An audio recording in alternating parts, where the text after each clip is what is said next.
क्या बकरीद सिर्फ जानवर की कुर्बानी है या फिर छुपी है इसके पीछे कुछ ऐसी कहानी जो इंसान को अपने सबसे प्यारी चीज से भी ऊपर भरोसा और इंसानियत सिखाती है। और इस त्योहार को लाखों नहीं बल्कि करोड़ों लोग मनाते हैं, लेकिन इसकी असली कहानी को कुछ ही लोग जानते हैं। चलिए समझते हैं इस वीडियो में। इस्लामी मान्यता के अनुसार एक नबी थे, इब्राहिम। उन्होंने एक सपना देखा कि उन्हें अपनी सबसे प्यारी चीज ईश्वर की राह में कुर्बान करनी है। ये आसान नहीं था, लेकिन उन्होंने इसे एक परीक्षा माना और उनकी सबसे प्यारी चीज थी, वो था उनका ही बेटा।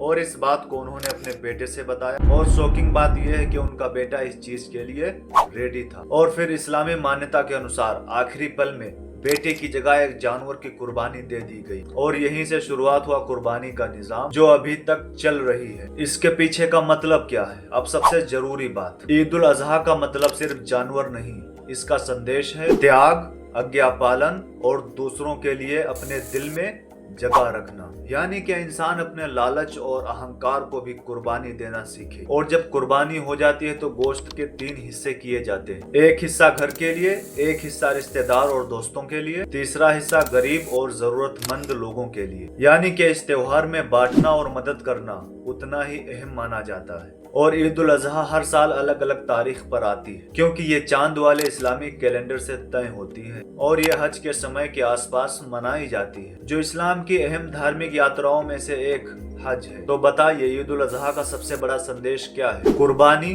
भरोसा या फिर इंसानियत? कमेंट्स में बताएं।